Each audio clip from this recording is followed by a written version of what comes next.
Kira-kira nih apa yang membedakan MKP dengan departemen lainnya di Visipol nih? Specialty-nya apa gitu yang membedakan ini semisal dengan DPP lah, dengan HI dan lain-lainnya begitu. Kira-kira lulusan MKP ini prospek kerjanya itu kemana sih Mbak? Gitu. Banyak kan pasti Betul. yang masuk kuliah ya ingin tahu prospek Mhm. pekerjaannya di masa depan seperti apa gitu kan. Disebutkan juga MKP itu kan kita sempat mengalami perubahan nama ya. Ya. Dari yang sebelumnya disebut sebagai administrasi negara. Kira-kira apa ya tujuan dari perubahan nama itu? Ya, jadi selamat pagi, siang, sore, dan malam teman-teman semua yang sedang menonton. Selamat datang di acara Departemen Manajemen Kebijakan Publik khususnya dari Gamapi. Proses bincang akademik ini, perkenalkan saya sebagai moderator, nama saya Nicholas Aristorakan Nugroho. Dan di sini saya tidak sendiri, saya ditemani oleh salah satu dosen MKP yaitu Mbak Ari. Mungkin Mbak Ari bisa memperkenalkan diri. Halo semuanya, nama saya lengkapnya Agustina Kustilasari. Kalau di kampus teman-teman mahasiswa bisa memanggil saya Mbak Ari. Salam kenal semuanya. Oke, Mbak Ari, sebelumnya izinkan saya memperkenalkan program kami ini dulu ya. Silakan. Jadi ini adalah salah satu proker Gamapi, terutama di bidang keilmuan yang bernama Bincang Akademik. Di sini kami bertujuan untuk mengakomodasi keingintahuan para mahasiswa MKP, terutama mengenai apa sih, karena kebetulan tema kita kan kupas tuntas jurusan MKP UGM nih. Jadi kami ingin mengakomodasi keingintahuan mahasiswa MKP mengenai apa sih MKP itu dan juga kira-kira masa depan MKP itu seperti apa gitu. Okay. Ya kira-kira begitu. Sebelumnya gimana Mbak Ari hari ini? Sehat? Baik, ya, nothing to complain. Oke, siap. Bagaimana kabar Raka hari ini? Puji Tuhan baik, masih cukup kuat untuk memoderate kegiatan ini. Jadi kita langsung saja ya. Silakan. Pertanyaan pertama. Jadi karena kita ingin membahas jurusan MKP nih, sebelumnya kira-kira dari Mbak Ari sendiri jurusan MKP ini apa sih? Kira-kira tuh apa yang kita pelajari di departemen ini? Oke. Sebagai seseorang yang bukan dari MKP S1-nya, saya rasa saya sendiri bisa melihat ya betapa cakup MKP itu keilmuannya sangat luas begitu. Dan mungkin karena saya dulu nggak masuk MKP, mungkin karena saya nggak tahu ya ada MKP. Well, namanya dulu belum MKP, tetapi saya tidak tahu potensi dari jurusan ini yang saya rasa itu mungkin yang kita semua ingin ubah justru di sini ya, supaya teman-teman SMA yang mau masuk kuliah sedang memilih jurusan ini bisa punya informasi lebih banyak tentang MKP. Satu itu tadi cakupan keilmuannya sangat luas dan applicability-nya di berbagai bidang sektor maupun bahkan lintas geografi, dalam arti lintas negara itu masih bisa dijangkau lewat kajian MKP. Tadi kan sebelumnya dijelaskan juga bahwa MKP ini kan bagian dari Visipol juga kan. Kira-kira nih apa yang membedakan MKP dengan departemen lainnya di Visipol? Specialty-nya apa gitu yang membedakan ini semisal dengan DPP lah, dengan HI dan lain-lainnya begitu. Apa yang menjadi spesialitasnya? Baik, saya rasa kekhususan kita MKP itu adalah pada perhatian kita pada kebijakan dan bagaimana kita melihat kebijakan sebagai beragam bentuk begitu ya kan. Kebijakan itu tidak hanya artinya peraturan pemerintah ataupun undang-undang, tapi dari yang bentuknya regulasi sebesar itu ke hal-hal kecil, keputusan-keputusan di tingkat bawah, maupun kita bicara juga funding, kita bicara juga kapasitas kelembagaan, itu adalah bagian dari yang kita kaji di dalam manajemen dan kebijakan publik. Jadi kalau bedanya apa? Secara khusus kita memang mempelajari kebijakan dan bagaimana mengelola publik. Jadi kan ada di nama kita ya, manajemen dan kebijakan publik. Jadi ada manajemen publiknya dan ada kebijakan publiknya. Meskipun departemen yang lain itu juga menggunakan ilmu sosial yang kita pelajari juga, tetapi mereka juga punya kekhususan sendiri di masing-masingnya. Nah, kekhususan kita MKP adalah pada perhatian kita pada kebijakan dan bagaimana mengelola publik.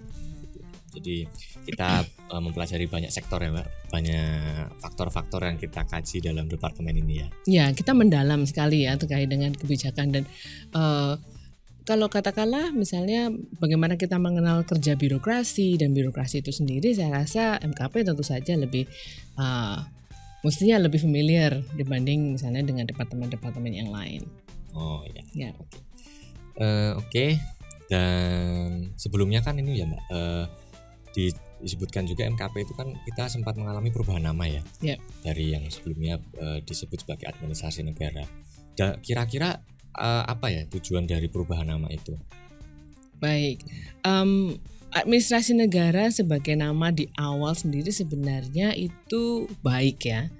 Jadi tetapi kemudian kata administrasi itu sendiri itu mengalami sedikit pengurangan makna atau penyempitan makna lebih tepatnya. Jadi administrasi semakin kesini semakin dirasa menjadi clerical work gitu ya. Jadi kerja apa bahasa Indonesianya clerical? Sangat birokratis ya.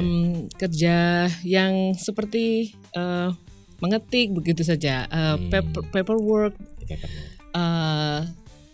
Seperti itu. Padahal kajian administrasi negara pada intinya pada dasarnya itu jauh lebih mendalam dari itu, dalam arti jauh lebih luas juga. Karena kita juga menerapkan berbagai disiplin ilmu yang lain dan kita melihat isu-isu publik dari berbagai kacamata keilmuan tersebut, sehingga perubahan ini dirasa perlu saat itu oleh teman-teman di departemen.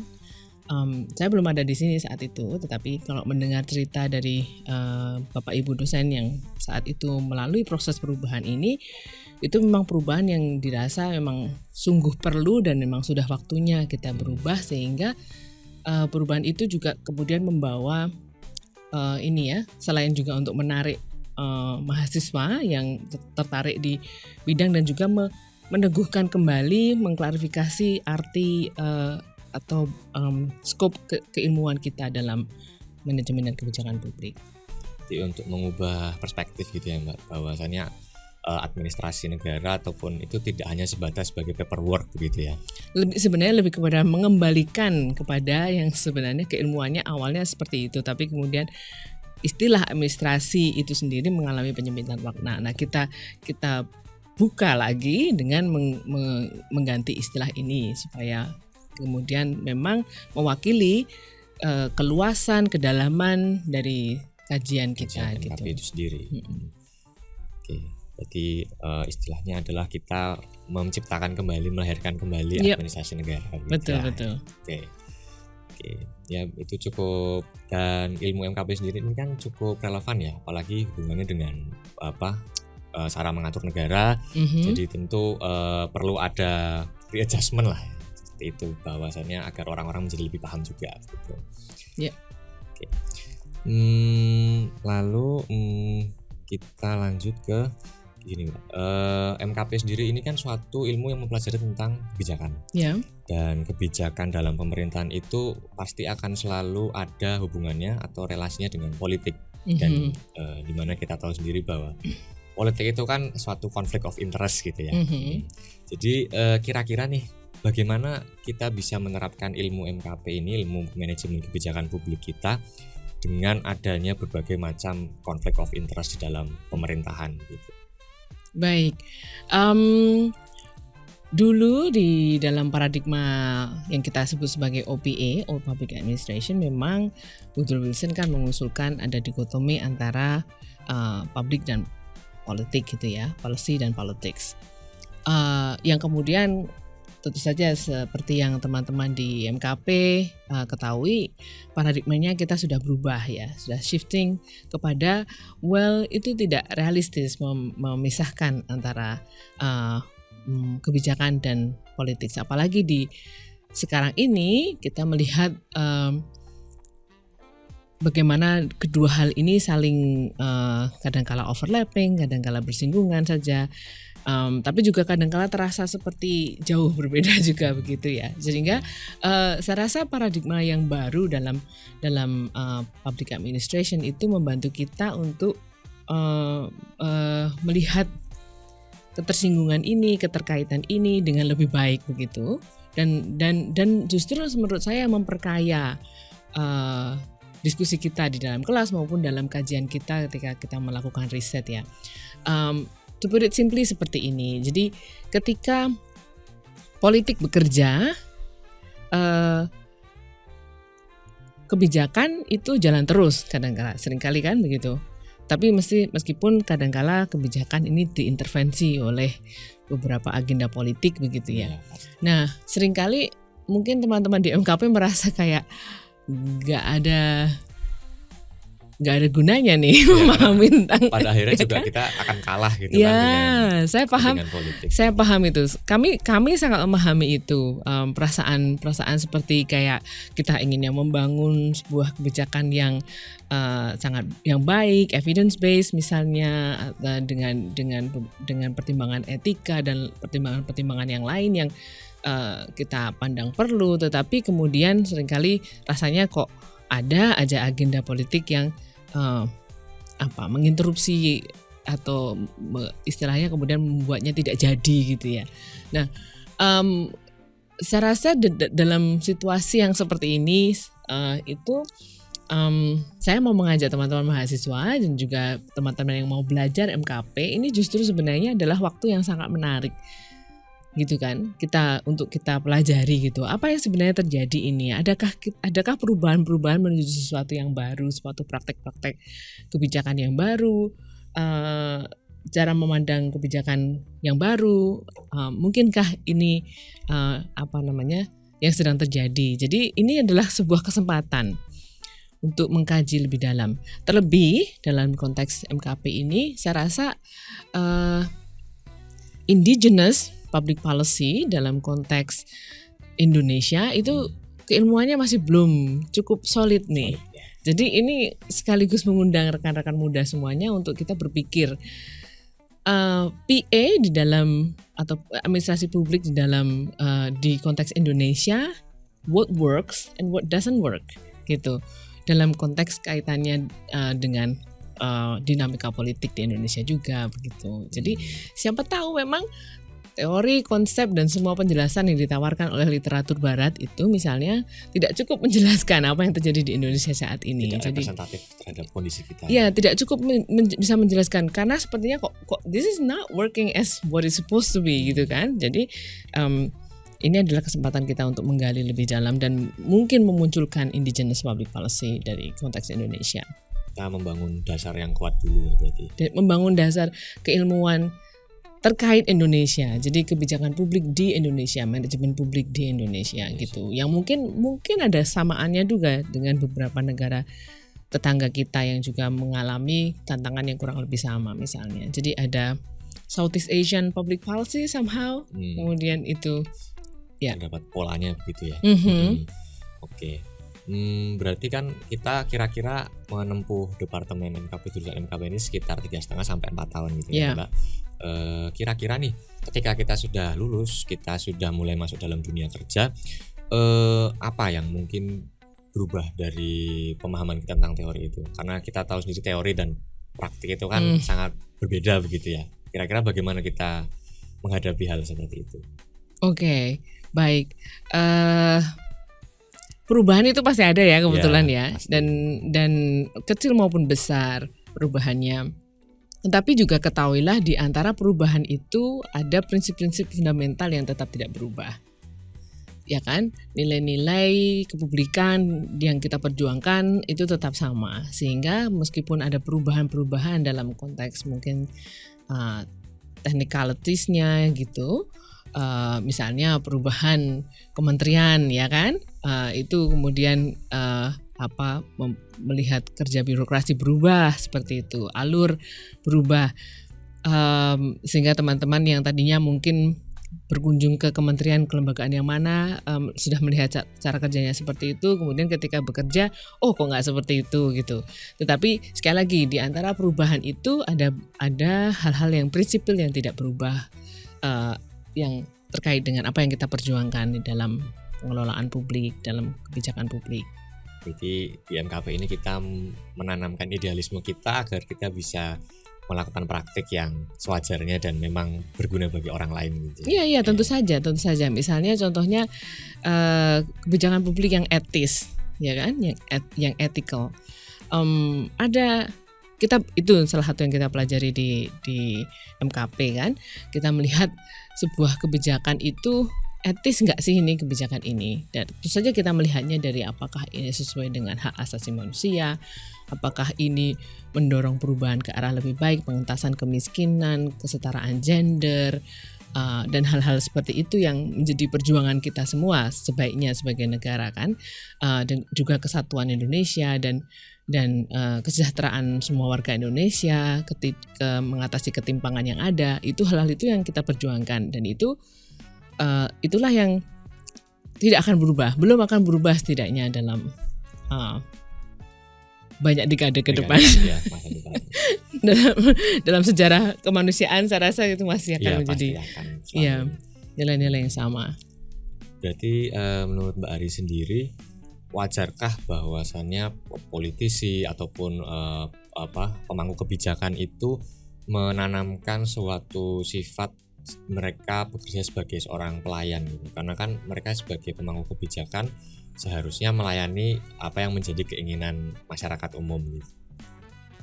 Ideally we would say that, right? Dan saya rasa nggak apa-apa terus berharap para wakil rakyat, para pembuat keputusan, para elit politik itu berbuat seperti itu, bertindak seperti itu, berperilaku seperti itu ya, seperti yang kita harapkan. Jadi nggak apa-apa, expecting the ideals itu nggak apa-apa. Tetapi juga selain expecting the ideals, kita juga perlu memahami manusia sebagai manusia dengan personal interest-nya, dengan ya kan beberapa hal yang menjadikan manusia pada dasarnya. Iya, betul. Jadi di dalam meskipun kita berpikir kita punya ekspektasi yang sangat baik terhadap orang-orang yang kita pilih, orang-orang yang ditugaskan di posisi-posisi strategis itu, tapi kita juga menyadari bahwa mereka manusia dan pemahaman kita akan manusia dengan segala kebutuhan, keinginan dan their profit interest itu kita saya rasa dengan melihat seperti itu kita bisa memahami gitu mengapa mereka melakukan itu. Bukan berarti kemudian kita menerima saja kalau ada sesuatu yang tidak adil, sesuatu yang tidak baik itu kita terima saja, bukan berarti begitu, tetapi kita menjadi tahu itu terjadi karena begini dan mungkin ada sesuatu hal yang lain yang masih kita bisa perjuangkan untuk memperbaikinya somehow gitu. Ya, Oke, kita sudah membahas cukup panjang mengenai substantif MKP sendiri ya.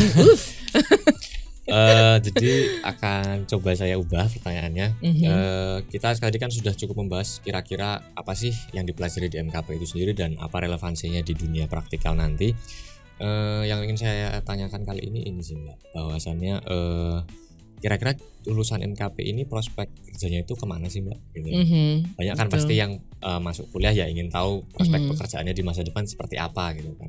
Kira-kira kebanyakan gitu kemana? Oke, baik.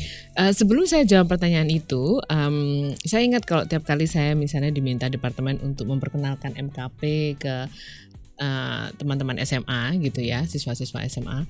Ini seringkali ketika saya perkenalkan saya dari Departemen Manajemen dan Kebijakan Publik Fakultas ini, Visipol, UGM, itu banyak wajah-wajah yang clueless gitu. Apa itu MKP gitu kan pertama-tama ya, karena memang jadi teman-teman yang sekarang kuliah di MKP ini luar biasa, mereka akses terhadap informasinya berarti sangat baik ya. Tapi memang kebanyakan tidak cuma teman-teman SMA ya, saya rasa kesadaran guru BK-nya misalnya maupun orang tuanya sendiri atau masyarakat secara umum tentang prodi ini itu masih harus ditingkatkan katakanlah ya. Jadi seringkali mereka memandang saya seperti apa itu MKP. Lalu ketika saya kenalkan, saya ceritakan bahwa ada orang-orang yang mempelajari kebijakan-kebijakan dan mencoba untuk membuat kebijakan-kebijakan yang baik dan juga melihat bagaimana publik dan urusan-urusan publik dikelola. Mereka kemudian baru ada ya orang-orang yang belajar seperti itu gitu. Prodinya tuh ada. Ada yang mahasiswa yang kuliah dan dapat gelar sarjana dengan belajar seperti itu. Misalnya contoh yang paling nyata seperti pengelolaan transportasi publik gitu. Kalau misalnya saya pas lagi ke Jakarta, saya cerita tentang itu Transjakarta dan bagaimana konektivitas dengan rangkaian yang lain. Itu ada orang yang mikirin itu gitu kan maksudnya. Kemudian juga misalnya kalau di Jogja ya katakanlah sampah gitu, problema sampah gitu, mereka baru ada orang yang belajar itu. Nah dari situ saya kemudian bisa masuk kepada, nah artinya apa, belajar di MKP itu membuka kesempatan kerja yang sangat luas karena practically kita bisa masuk di sektor manapun yang berurusan dengan publik ya, dengan yang memberikan layanan publik. Di level nasional misalnya, maksudnya Indonesia sendiri maupun di level global, internasional. Ya, internasional yang juga mengerjakan atau mereka melakukan riset maupun kajian maupun mereka melakukan advokasi terhadap isu-isu yang kurang lebih sama tetapi dalam tataran global gitu misalnya. Sehingga ada banyak peluang kerja karena applicability ilmunya itu di banyak sektor. Oke, berarti cukup fleksibel ya untuk kemana saja. Iya, betul. Kan tadi banyak ya bahwa MKP itu perlu banyak sekali menjaring berbagai macam sektor. Kira-kira apa sih sarana yang bisa mahasiswa itu lakukan selain belajar dari sesi perkuliahan gitu? Kira-kira sarananya itu apa yang cocok? Oke. Ya, karena seringkali belajar di luar sekolah itu mungkin ilmunya lebih banyak ya, karena kemudian langsung melihat. Saya rasa mungkin kalau saya mau sarankan kepada teman-teman EKP itu ke banyak tempat deh, banyakin main gitu istilahnya. Banyakin main artinya misalnya belum pernah ke perpuskot gitu, belum pernah ke perpustakaan provinsi, coba deh ke sana gitu. Dan lihat bagaimana usaha kerja pemerintah dalam hal ini melalui Dinas Kearsipan dan Perpustakaan misalnya kayak gitu, itu mencoba untuk meningkatkan literasi anak gitu misalnya, ya nggak? Kalau nggak pernah main ke situ-situ nanti nggak kerasa itu, nggak kerasa. Terbatas aja. Ya nggak kerasa apa inovasi apa yang mereka coba lakukan gitu, atau berkunjung ke DPRD misalnya, itu kan sering ya ada kita kelas-kelas kita, makanya kita sering ngajak jalan-jalan mahasiswa ke organisasi, ke lembaga publik maupun ke organisasi swasta yang melayani publik juga misalnya. Jadi selain dibanyakin dolan, banyakin main, termasuk misalnya ke pantai pun juga bisa kita lihat kan bagaimana pengelolaan pantai. Dan kalau kita bicara BUMDes misalnya, itu yang suka isu-isu pariwisata gitu. Kalau yang suka isu-isu transportasi ya misalnya, ya sempetin dong naik Trans Jogja ya kan, bisa merasakan gitu ya. Kalau nggak pernah naik Trans Jogja nggak kerasa gitu. Bener. Dari situ sambil jalan muter, nggak tahu Trans Jogja jalur berapa gitu, sambil mikir ini gimana sih ini dikelola gitu kan ya. Saya setuju banget bahwasannya kita perlu merasakan dulu baru kita bisa lanjut untuk merumuskan. Ada banyak refleksi dari situ, dari hanya sekedar main itu, nanti ada teman-teman akan terbuka matanya, terbuka semua inderanya untuk melihat itu dari perspektif yang kaya. Dan pribadi dari saya sendiri cukup relevan ya bahwasannya saya membandingkan kualitas jalan pedestrian terutama di Jogja dan di Jakarta itu kan sangat jomplang sekali bahwasannya. Ya kadang kan ada beberapa jargon kalau semua kota itu pedestrian friendly kalau kamu berani gitu kan. Tapi kan ya kan terkadang infrastrukturnya tidak memadai untuk mengakomodasi para. Itu tadi yang saya bilang, nggak boleh terus terima gitu aja tuh, ya kan? Kita harus kritis juga. Betul. Tetap harus apa yang bisa kita lakukan di kota Jogja misalnya yang lingkupnya di sini saja gitu, atau di kota asal ya, di kota asal dulu. Oke. Lanjut lagi. Kira-kira kebijakan ini kan tidak hanya sebatas sebagai formulasi aja kan Mbak, kita juga perlu mempertimbangkan faktor budaya, sosial masyarakatnya itu sendiri.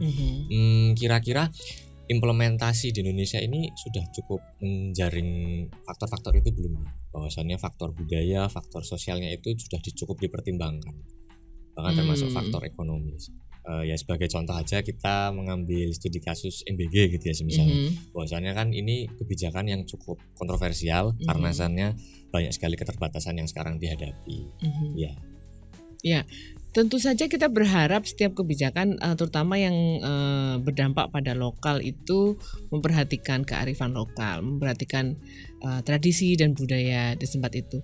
Bukan hanya dari sisi idealisme bahwa sebaiknya seperti itu, tetapi kita juga melihat bahwa sebuah kebijakan yang tidak relevan dengan masyarakat di situ akan lebih sulit untuk diterapkan. Ya kan? Jadi misalnya pemangku kebijakan di level lokal ketika mereka sedang memformulasikan suatu kebijakan, maka baik adanya mereka memperhatikan ya kan, bagaimana masyarakat itu berdinamika kesehariannya, sehingga tradisi apa yang bisa dimasukkan, unsur-unsur value, nilai-nilai kebudayaan yang dipercaya oleh masyarakat itu menjadi bagian dari itu ya.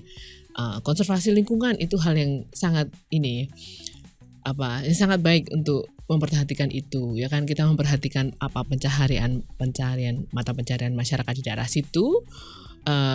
Jadi ada kan yang bilang antara development atau preservation gitu ya. Jadi mungkin ini bukan dua hal yang harus bertentangan gitu.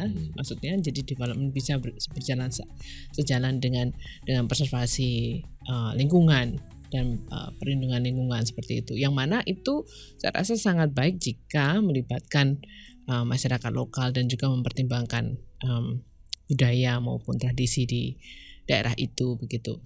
Apakah sudah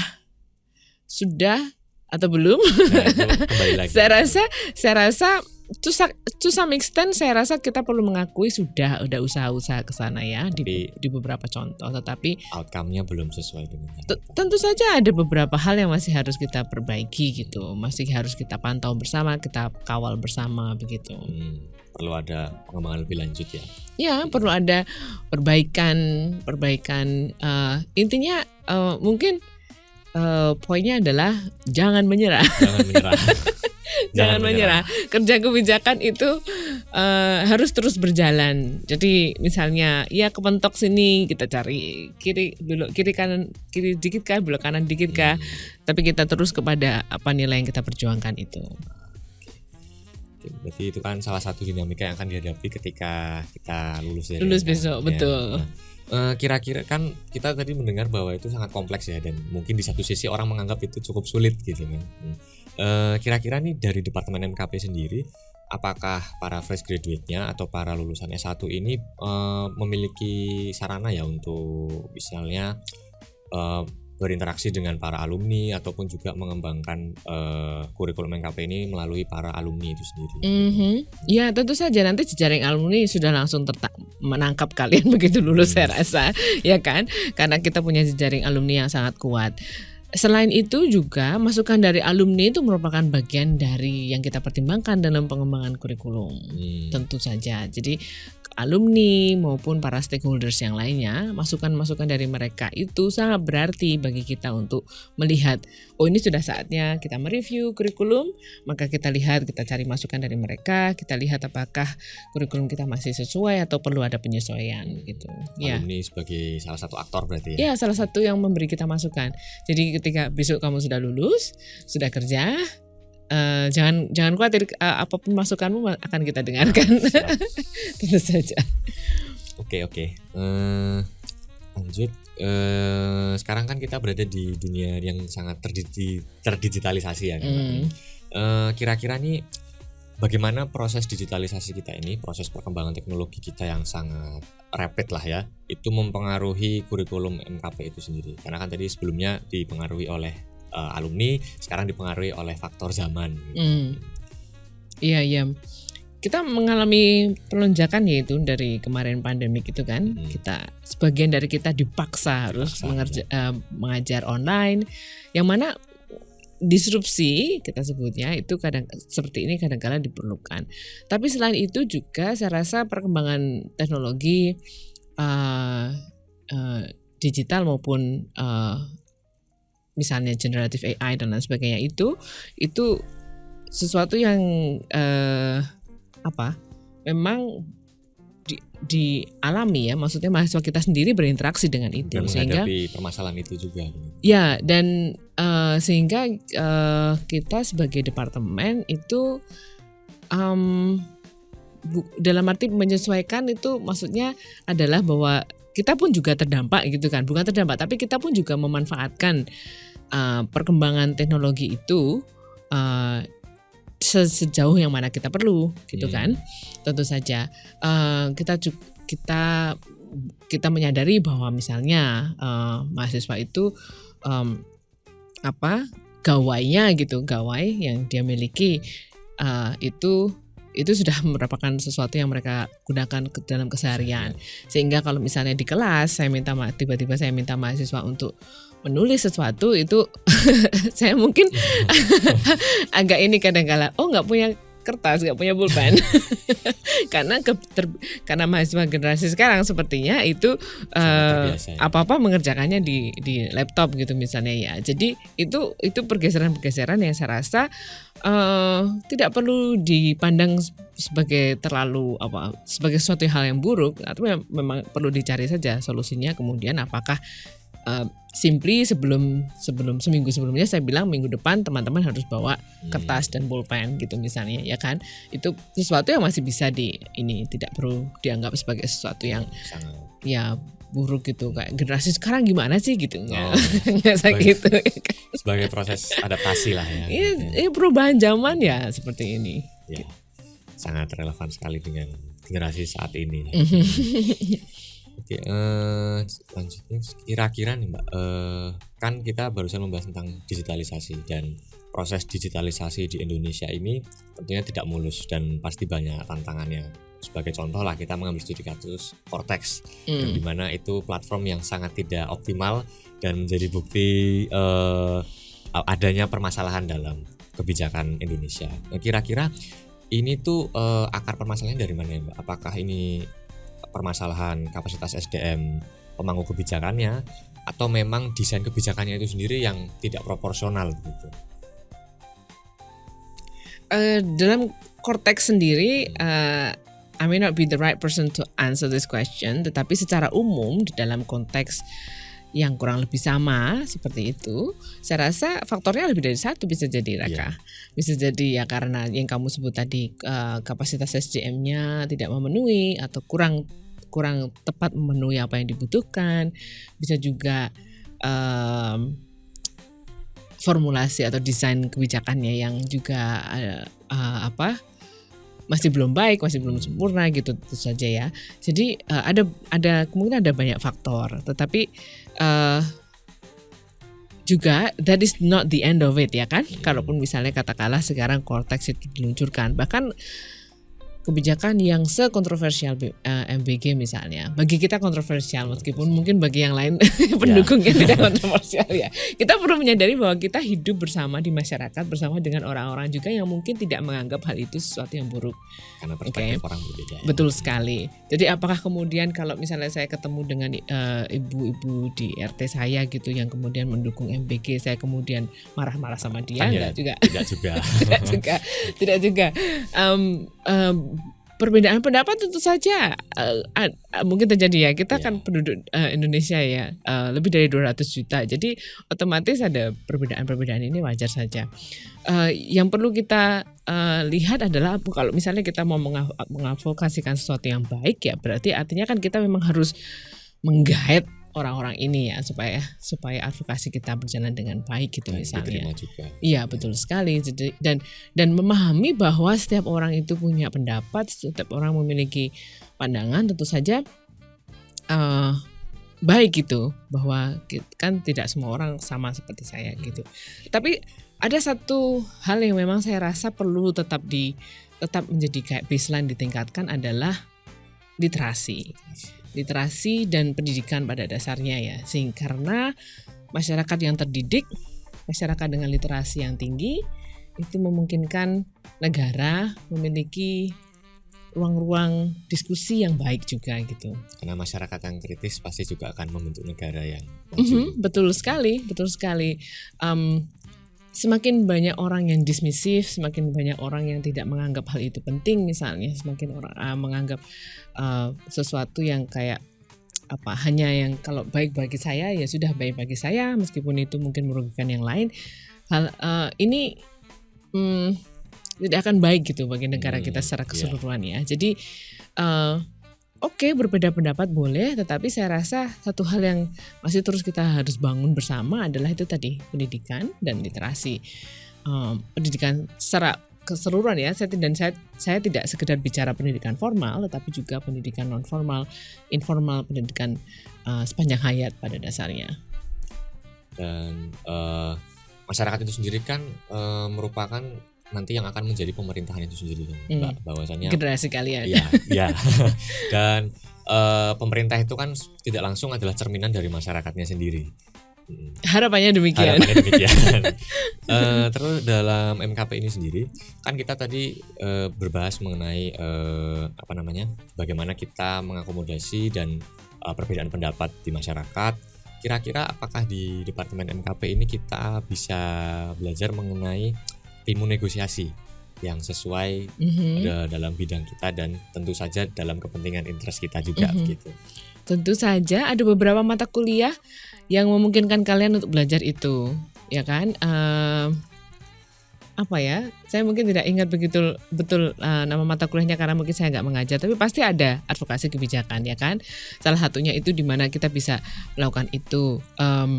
Belajar bernegosiasi. Tapi kalau negosiasi yang sesungguhnya, maksudnya yang real ya, bukan yang bentuknya bermain peran, saya rasa organisasi itu adalah tempat yang menjadi katakanlah labnya di mana teman-teman belajar.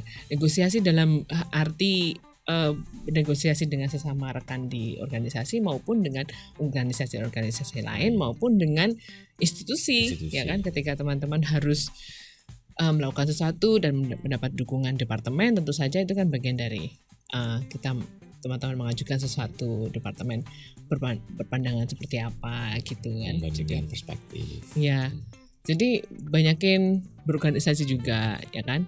Bukan katakanlah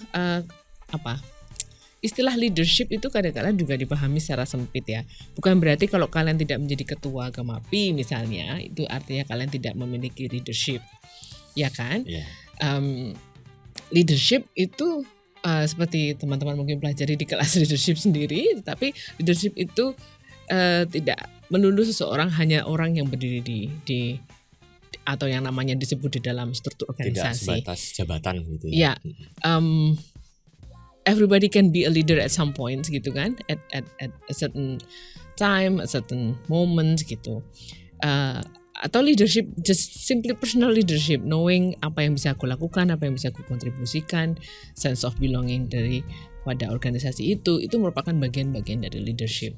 Menjadi pribadi yang aktif juga itu sebagai perwujudan leadership. Iya, yang bisa voicing out your concerns, yang bisa kemudian ketika sudah voice out tetapi kemudian tanggapannya kurang baik, apakah reaksiku itu langsung profesional, marah-marah atau apa?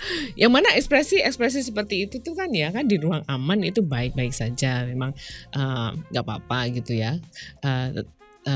Tetapi kan kita juga seiring dengan banyaknya yang kita alami itu kita belajar bagaimana sih saya menghadapi situasi seperti ini sebaiknya gitu di masa yang mendatang, sehingga ketika teman-teman besok beneran berada di posisi, siapa tahu ada yang jadi anggota DPR atau menteri ya kan, jadi para pembuat kebijakan di level kalau di Indonesia tertingginya gitu, maka kalian sudah belajar dari awal gitu. Hanya memang satu lagi hal yang kalian tidak boleh saya rasa lupakan adalah nilai-nilai etika, nilai-nilai kemanusiaan, nilai-nilai mendasar ini yang tidak boleh kalian lupakan ketika kalian berada di posisi apapun.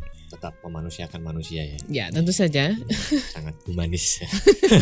Oh ya, unsur itu harus nggak boleh hilang. Nggak boleh hilang jelas.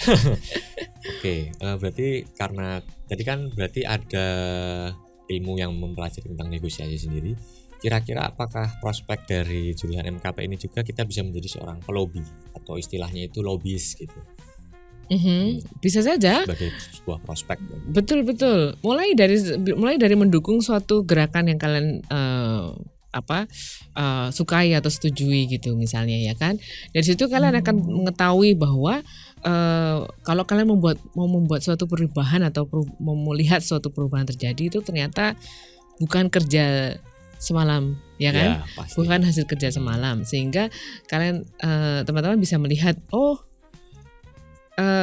advokasi, kita perlu membangun koalisi, kemudian bagaimana kita berinteraksi dengan organisasi lain dan sebagainya ini, sehingga kita bisa melobi istilahnya ya, melobi kepada para pembuat kebijakan sehingga ada suatu kebijakan diperbaiki atau kebijakan baru ditelurkan begitu, yang bisa membantu menjadi lebih baik gitu misalnya ya. Seperti ada prospek jalannya ke sana gitu kan. Mau jadi lobby ya silakan. Bisa jadi opsi. Opsi masih terbuka ya. Opsi terbuka. Baru semester 1. Iya, masih panjang perjalanannya. Oke, sebelumnya ini kan tadi kita membahas isu domestik kan, Indonesia dan segala macamnya. Saya tuh sedikit sering menemukan sebuah paradigma bahwasannya banyak yang mengetahui jurusan MKP itu anggapannya seringnya berfokus pada isu domestik, publik domestik gitu. Nah, pertanyaan saya di sini kira-kira nih, bagaimana dan apa saran bagi mahasiswa MKP ini untuk dapat menerima yang sebetulnya sebagai international exposure gitu, untuk melengkapi domain pendidikan kita, yang dimana international exposure ini bisa berupa prospek kerja kita mungkin di masa depan ataupun nanti dinamika kita di saat masih berkuliah di sini. Gitu. Ya. International exposure itu sangat penting, baik itu terjadi di luar maupun di dalam ya. Jadi ada internasionalisasi di dalam, maksudnya kita berinteraksi dengan masyarakat asing tapi di Indonesia, maupun kita pergi ke luar negeri dan berinteraksi dengan masyarakat asing dan negara asing di luar. Itu akan membuka mata, membuka wacana, membuka pandangan kita tentang banyak hal. Karena dari pengalaman saya melihat ketika kita berada di negara orang lain ya, kita melihat ada banyak perbedaan. Tentu saja yang pertama kita amati mungkin perbedaan, tetapi tidak lama setelah itu kita langsung melihat bahwa we're all humans, we have a lot of things in common juga gitu, bahwa problema, konflik, interest yang kita lihat di Indonesia itu kita lihat juga di negara lain. Bahwa problema tentang kemiskinan kita lihat di sini, kita lihat di negara lain juga. Every country has their own challenges ya kan, termasuk Indonesia. Dan dengan seperti itu, kurasa ini ya membuat kita menjadi lebih just a tad wiser perhaps. sedikit karena kita kemudian bisa melihat permasalahan di Indonesia itu bukan sebagai sesuatu yang kayak itu negara aja gitu. Apa sih istilah-istilah itu yang sering keluar kalau kita lihat di komentar-komentar di sosial media itu misalnya ya. Jadi kita menjadi lebih sedikit wiser gitu ya, dan juga melihat aware juga ya, dan aware bahwa ini ada hal-hal baik juga di negara kita, ada hal-hal baik yang di negara lain yang sama yang kita temukan juga gitu. Sehingga menjawab pertanyaanmu, tentu saja international exposure itu penting tidak cuma bagi mahasiswa yang akan atau yang berencana untuk bekerja di perusahaan internasional, tapi juga siapapun pada dasarnya, karena dengan kita memiliki perspektif itu, ketika kita kembali ke Indonesia atau ketika kita meneruskan karir kita di Indonesia itu, kita menjadi pribadi yang lebih mawas gitu. Tapi karena kan kadang perspektifnya kan kalau hubungannya dengan internasional pasti hubungannya dengan IR atau HI gitu kan. Makanya itu sebagai latar belakang.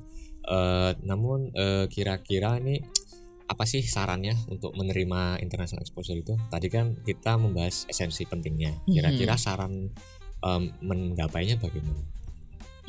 Ya betul, itu pertanyaan yang baik karena kita perlu menyediakan lebih banyak ruang, saya rasa, untuk itu ya. Saya setuju dengan ISMA saat ini depending, tapi mungkin atau sudah sudah resume lagi. masih cukup jarang untuk saat ini. Iya.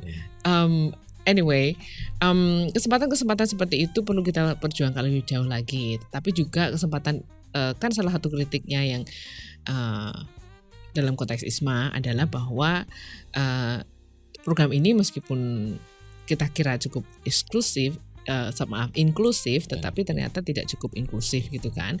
Nah, artinya yang perlu kita pikirkan adalah desain kebijakan yang membuat program seperti ini menjadi lebih inklusif. Jadi bukan menghentikan kegiatannya, tetapi bagaimana mendesainnya sehingga menjadi lebih inklusif gitu. Saya rasa itu yang bisa kita kerjakan secara real ya, yang bisa kita lakukan dalam level kebijakan. Kalau dari kita sendiri misalnya, yang maksudnya di dalam sendiri gitu ya, selain berinteraksi dengan teman-teman mahasiswa exchange yang ada di sini, karena itu diskusi di dalam ruang kelas maupun di luar kelas itu akan sangat membantu. Tapi saya rasa juga simply mendengarkan misalnya ya seperti talk show atau apa dari negara-negara lain, tidak hanya negara-negara yang yang kita anggap lebih maju misalnya, tapi dari yang lain itu juga akan membuka wacana kita juga terhadap isu-isu membaca koran-koran berita-berita dari luar juga. Itu juga membantu. Itu yang kecil-kecil yang bisa dilakukan ya dalam konteks international exposure-nya ya. Tetapi dalam konteks kita perlu pergi ke luar negeri untuk mengalami sendiri dan hidup sendiri di sana begitu, ada PR-PR yang perlu kita kerjakan itu. Karena kan dalam konteks perspektif itu sangat berpengaruh pada apa yang menjadi visi misi kita begitu kan. Dan saya rasa pun kalau kita hanya terbatas pada sektor domain domestik Indonesia, kita pasti juga tidak akan bisa kemana-mana juga gitu kan. Bahwasannya kita perlu mengembangkan pemikiran kita lagi gitu. Ya, ada banyak jalan menuju Roma istilahnya. Jadi kalau misalnya besok, kalaupun misalnya nggak ada kesempatan itu di S1 gitu kan, bisa lanjut ke S2 kan teman-teman. Jadi S2-nya cari beasiswa ya nggak, misalnya contohnya ada kesempatan-kesempatan itu. Semoga dunia global lebih terbuka dan kesempatan untuk semua orang yang menginginkan itu bisa pergi ke luar negeri gitu misalnya, itu juga ada lebih banyak opsi misalnya gitu, sehingga konektivitas, akses dan lain sebagainya itu tidak menjadi tantangan yang terlalu berarti gitu. Harus tetap inklusif ya tadi isu yang diangkat kan, karena kurang inklusif kan tadi. Iya betul. Oke, terus ini semisal Mbak Ari ini diberi kesempatan untuk menyelesaikan suatu permasalahan yang besar, baik di tingkat Indonesia maupun di tingkat internasional, kira-kira ini permasalahan apa yang akan dipilih dan metode penyelesaiannya seperti apa? Waduh, ini kayaknya perlu permenungan minimal semalam ini. Terlalu banyak masalah yang pengen di ini ya. Oke, saya mungkin berbicara dari konteks ini ya, minat kajian saya ya, pendidikan gitu. Satu yang secara misalnya yang kayak jarak dekat yang kurasa tuh cukup visible adalah peningkatan kualitas guru. Karena saya rasa itu titik kunci gitu dari peningkatan kualitas pendidikan di Indonesia secara umum.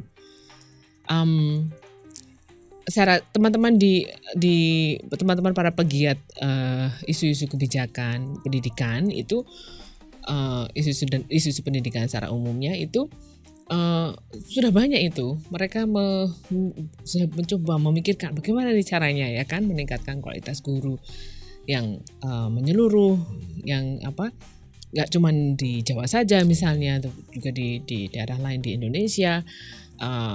Dan menarik orang-orang the brightest minds ya kan untuk bergabung di profesi ini dan sebagainya. Itu yang mestinya menjadi bagi saya yang perlu menjadi perhatian nasional. ya. Jadi perbaikan kualitas guru kalau saya boleh dikasih kesempatan untuk menyelesaikan permasalahannya. Saya rasa itu yang pertama kali saya lakukan. Tentu saja ada beberapa yang sudah mengantri di belakangnya ya. Tapi itu entry point saya menurut saya. Ya, menurut saya juga itu cukup sangat relevan dengan Indonesia, karena kan kita tahu sendiri banyak drama mengenai guru yang masih kontrak dan guru yang belum permanen, apalagi terutama dari gaji yang tidak proporsional dengan standard of living Indonesia itu sendiri ya. Jadi itu cukup sangat relevan. Iya, tentu saja, betul. Oke, selanjutnya mungkin ini menjadi pertanyaan terakhir mungkin ya. Sebagai closing statement juga. Jadi kan kita sudah membahas banyak mengenai apa itu MKP, apa yang dibaca di MKP dan bagaimana dinamikanya, terutama prospeknya juga. Oke, jadi sebagai kesimpulan nih, kira-kira secara singkat closing statement dari jurusan MKP ini apa ya kesimpulannya? Dan belajar tentang apa dan apa tadi masa depannya? Oke, baik. Ini beda audiens, beda ini soalnya beda saran ya. Bagi teman-teman yang sekarang di SMA sedang memikirkan mau ngambil jurusan apa, semoga yang kami bicarakan di sini ini menarik keingintahuan teman-teman ya. Tapi yang jelas di MKP itu mata kuliahnya maupun isu-isu yang dikaji itu sangat menarik. Nggak ada bosennya nanti, soalnya kita tidak cuma bicara tentang satu sektor, tapi kita juga selain banyak sektor kita juga melihat dari berbagai level, dari berbagai perspektif. Jadi nggak ada bosannya belajar di MKP. Untuk yang sekarang sedang di MKP, mahasiswa baru angkatan 2025 maupun yang sudah dalam proses penulisan skripsi, semoga proses belajar di MKP ini kalian temukan sangat kaya dan menyiapkan kalian untuk profesi apapun nanti ketika sudah lulus. Tapi yang jelas keilmuan MKP itu percayalah itu bisa diterapkan di mana saja, bahkan di sektor misalnya di sektor swasta yang kalian pandang jauh dari birokrasi, tapi pada akhirnya kalian akan kembali kepada pemahaman bahwa it's everywhere gitu. Apa yang kita pelajari di MKP you can find it everywhere.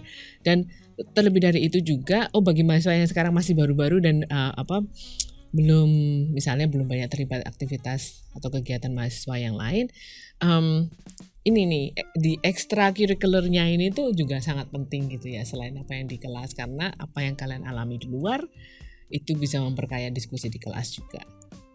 Itu dari saya. Siap. Terima kasih atas waktunya. Sama-sama Raka, terima kasih Gamapi dan semuanya. Siap.